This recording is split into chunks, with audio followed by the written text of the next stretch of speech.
अस्सलाम वालेकुम स्टूडेंट्स, उम्मीद करता हूँ आप सब खैरियत से होंगे और अल्लाह ताला से दुआ है कि अल्लाह ताला आप सबको अपने हिफ्ज़ व अमान में रखे।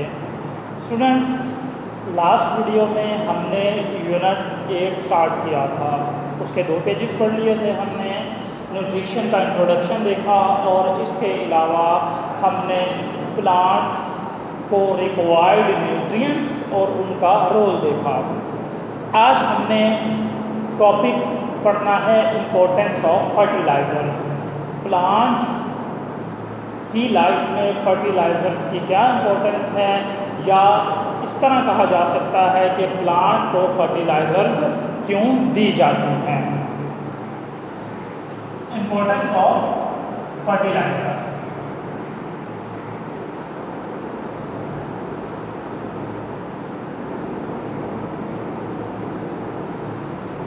फर्टिलाइज़र्स की इम्पोर्टेंस पढ़ने से पहले हमें ये पता होना चाहिए कि फर्टिलाइज़र्स क्या हैं। Addition of certain materials to soil, ज़मीन को ख़ास मटीरियल्स दे देना, ज़मीन में खास मटेरियल ऐड कर देना,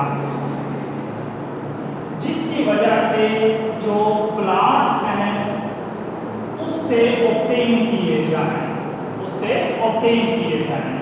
क्या? Desirable characteristics.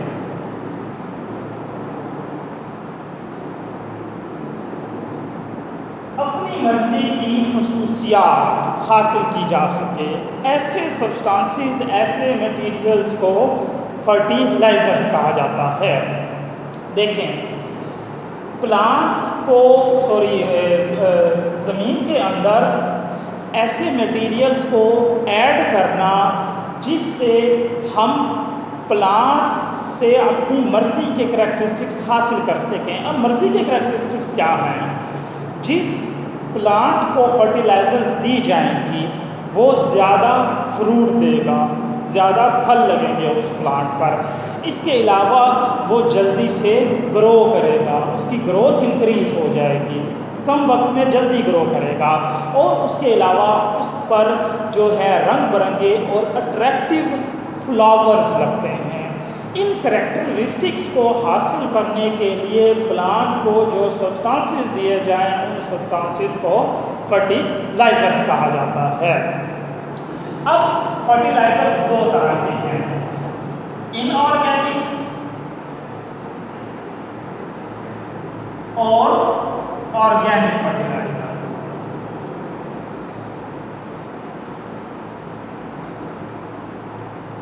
अब इनऑर्गेनिक फर्टिलाइज़र्स क्या हैं?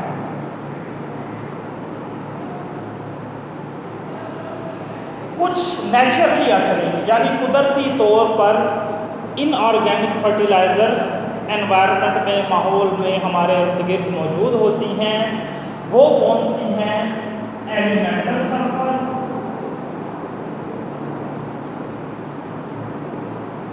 रॉक फॉस्फेट और जिप्सम। ये जो इनऑर्गेनिक फर्टिलाइज़र्स हैं ये केमिकली अनमोडिफाइड हैं, यानी लेबॉर्ट्री में साइंसदानों ने इनमें कोई चेंज नहीं लाया, बल्कि ये कुदरती तौर पर हमारे एनवायरनमेंट में मौजूद होती हैं।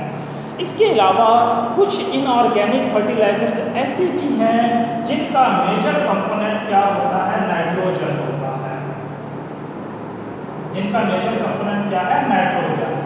इसलिए उन्हें नाइट्रोजन फर्टिलाइज़र्स कहा जाता है,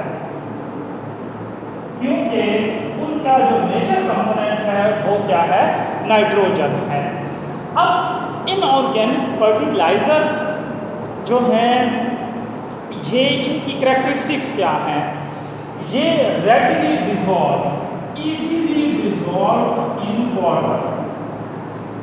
पानी के अंदर ये आसानी से डिसॉल्व हो जाती हैं, इजीली डिसॉल्व।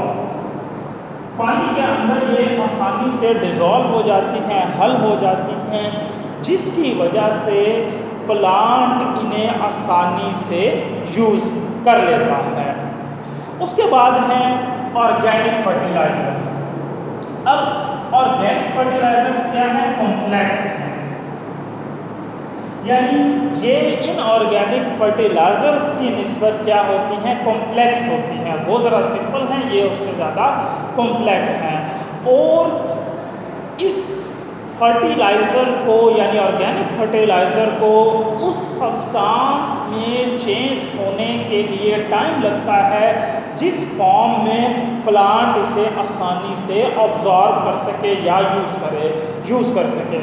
देखें, दोबारा बता देता हूँ कि ऑर्गेनिक फर्टिलाइज़र्स जो हैं वो कॉम्प्लेक्स फर्टिलाइज़र्स हैं। कॉम्प्लेक्स फर्टिलाइज़र्स मीन ये फर्टिलाइज़र जो हैं आसानी से प्लांट इन्हें यूज़ नहीं कर सकता, बल्कि टाइम लगता है, ये कन्वर्ट होती हैं उन सब्सटेंसेस में, फिर प्लांट जो है उस फॉर्म में इसे क्या करेगा? ऑब्जॉर्व करेगा और इससे एनर्जी हासिल करेगा और प्लांट की इससे ग्रोथ जो है वो इंक्रीज़ हो जाती है।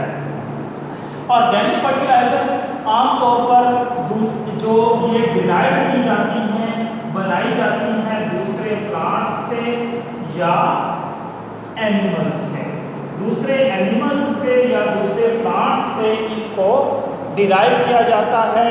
उससे ये मिलकर उनके मटेरियल से क्या उसे कहते हैं, रिमेन्स से ये बनी होती हैं। अब इनका फ़ायदा क्या है ऑर्गेनिक फर्टिलाइजर्स का? ये सॉइल ड्रेनेज, यानी ज़मीन के अंदर पानी की निकासी, प्लांट को वाटर का प्रोवाइड होना, उसका ये बाइस बनती है ऑर्गेनिक फर्टिलाइजर्स। इसके अलावा ये एरेशन, प्लांट के लिए जो एयर है उसकी भी ये रिस्पॉन्सिबल है। ज़मीन के अंदर भी कम मिकदार में एयर मौजूद होती है। उसके बाद ये जो सॉइल है उसकी nutrient holding capacity, nutrient holding capacity को क्या करती हैं? ये इंक्रीज करती हैं। देखें, सॉइल यानी ज़मीन की न्यूट्रिएंट्स को होल्ड यानी पकड़ने की सलाहियत को जो ऑर्गेनिक फर्टिलाइजर्स हैं ये इंक्रीज़ करती हैं। आपकी बुक में दो एग्जाम्पल दी गई है ऑर्गेनिक फर्टिलाइजर्स की, एक है मैन्योर और दूसरी क्या है? कंपोस्ट। ये दो फर्टिलाइजर्स हैं जो आपकी बुक में जिनकी एग्जाम्पल दी गई है। ये तो स्टूडेंट्स हमने देख लिया कि फर्टिलाइजर्स की इम्पोर्टेंस क्या है। उसके बाद हम देखते हैं कि फर्टिलाइजर्स का अगर बहुत ज़्यादा यूज़ किया जाए तो बहुत ज़्यादा यूज़ करने से एनवायरनमेंट को क्या नुकसान होता है।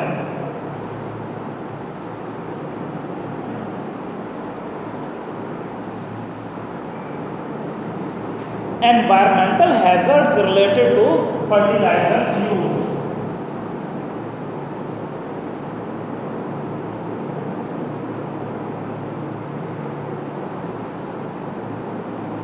Related to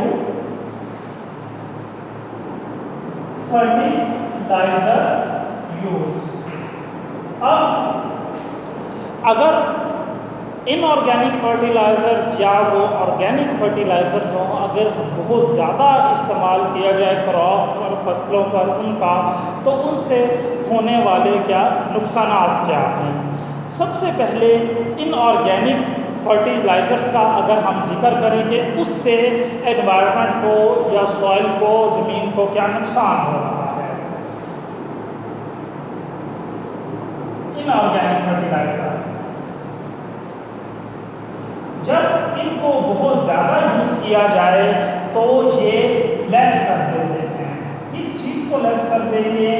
सॉइल की न्यूट्रिएंट होल्डिंग कैपेसिटी को। यानी अगर इनऑर्गेनिक फर्टिलाइजर्स का बहुत ज़्यादा इस्तेमाल किया जाए, बहुत ज़्यादा यूज़ किया जाए, तो ज़मीन की न्यूट्रिएंट्स को होल्ड करने के, न्यूट्रिएंट्स को रखने की सलाहियत ख़त्म हो जाती है। तो स्टूडेंट्स फिर एक ऐसा वक्त आएगा कि उस वक्त वो ज़मीन जो है बिल्कुल बंजर हो जाएगी, उस ज़मीन पर कोई प्लांट, कोई सीड वो ग्रो नहीं कर सकेगा।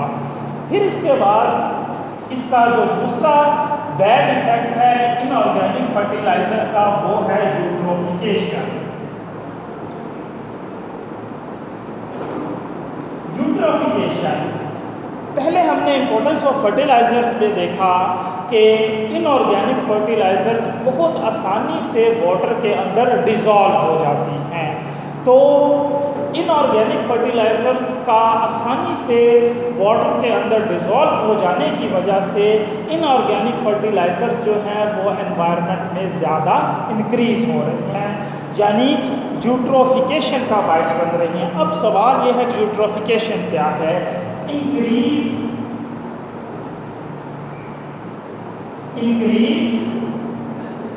Of chemicals in the environment, chemicals in the environment. ऐसा प्रोसेस जिस प्रोसेस में एनवायरनमेंट के अंदर जो न्यूट्रिएंट्स हैं वो बहुत ज़्यादा बढ़ जाएं, ऐसे प्रोसेस को क्या कहा जाता है? यूट्रोफिकेशन कहा जाता है। इसके अलावा नाइट्रोजन फर्टिलाइजर्स जो हैं वो ग्रीन हाउस गैस, नाइट्रोजन जो फर्टिलाइजर है वो एक ग्रीन हाउस गैस एमिट करती हैं, खारिज करती हैं, जिसे नाइट्रस ऑक्साइड कहा जाता है, जिसे नाइट्रस ऑक्साइड कहा जाता है। इसके अलावा जो इनऑर्गेनिक फर्टिलाइजर्स हैं ये अमोनिया रिलीज करती हैं, अमोनिया रिलीज करती है, जिससे सॉइल की जो एसिडिटी है वो इंक्रीज होती है, ज़मीन की तेज़ाबियत, सॉइल की एसिडिटी बढ़ जाती है जब इनऑर्गेनिक फर्टिलाइजर्स से अमोनिया रिलीज होती है।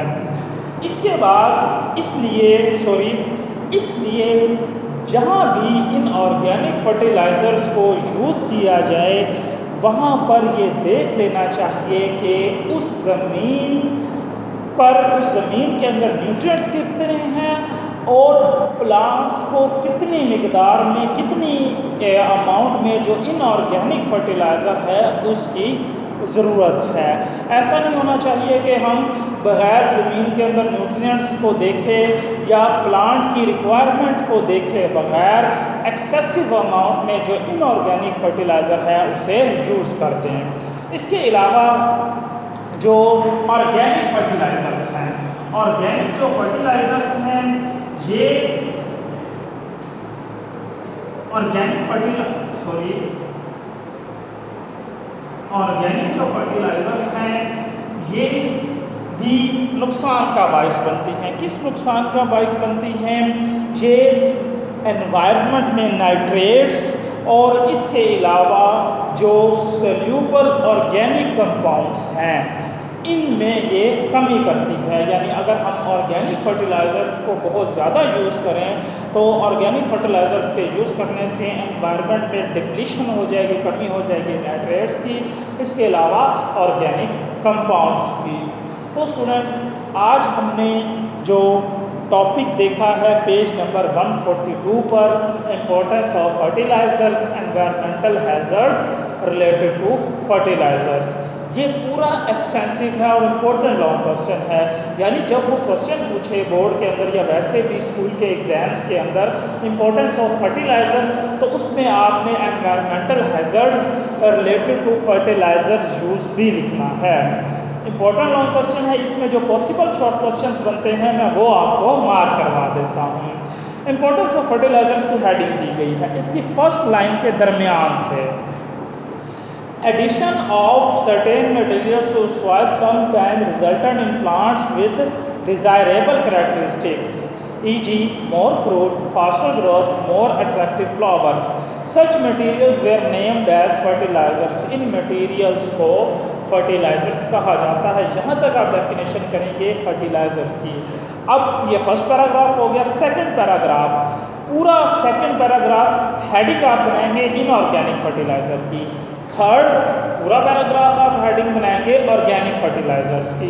अब हमने डिस्कस तो कर लिया इनऑर्गेनिक फर्टिलाइज़र और ऑर्गेनिक फर्टिलाइज़र्स, लेकिन एक बॉक्स दिया गया है जो हमें बताता है कि ये जो कैटेगरी है यानी इनऑर्गेनिक फर्टिलाइज़र की या ऑर्गेनिक फर्टिलाइज़र की, वो बिल्कुल क्लियर कट नहीं है, बिल्कुल वाज़ह नहीं है। कैसे? बॉक्स में रीड कर रहा हूँ और उसका मैं आपको मतलब समझा देता हूँ।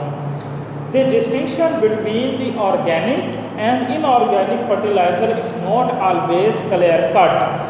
फ़र्क इनऑर्गेनिक और ऑर्गेनिक फर्टिलाइज़र्स में वाज़ह नहीं है। मिसाल के तौर पर urea, for example urea is an organic compound. Urea क्या है? ऑर्गेनिक कंपाउंड है, बट केमिकली सिंथेसाइज्ड यूरिया। लेकिन जो खुद सिंथेसाइज किया जाए, आर्टिफिशियली बनाया जाए लेबॉर्ट्री में, फैक्ट्री वगैरह में, is generally grouped with inorganic fertiliser, उसे आमतौर पर इनऑर्गेनिक फर्टिलाइज़र में रखा जाता है। इनऑर्गेनिक जो केमिकली सिंथेसाइज्ड यूरिया है उसे कैटेगरी इनऑर्गेनिक फर्टिलाइज़र्स में रखा जाता है। उसके बाद environmental hazards related to fertilizers use. इसकी जो सेकंड लाइन है, सेकंड लाइन में यूट्रोफिकेशन बोल्ड वर्ड्स में लिखा हुआ है। Eutrophication, what is eutrophication? Important 3 short question है स्टूडेंट्स। इसकी जो डेफिनेशन है वो आगे ब्रैकेट में लिखी हुई है, रीड कर देता हूँ। Increase in chemical nutrients in an ecosystem. एक इकोसिस्टम में न्यूट्रिएंट्स का हद से ज़्यादा हो जाना यूट्रोफिकेशन कहलाता है। ये सारा एक्सटेंसिव कर लेंगे। शॉर्ट क्वेश्चन यूट्रोफिकेशन का मैंने आपको मार्क करवा दिया है। उसके बाद नीचे एक क्वेश्चन मार्क दिया गया है, क्वेश्चन है, उसका आंसर लिखा ही हुआ है। मैं रीज़न बता देता हूँ कि क्यों ये आंसर है। If we supply inorganic and organic fertilizers to a plant, एक प्लांट है उसे मैंने इनऑर्गेनिक फर्टिलाइज़र भी दी और ऑर्गेनिक फर्टिलाइज़र भी दी, which one would be the first available to plant for Uptake?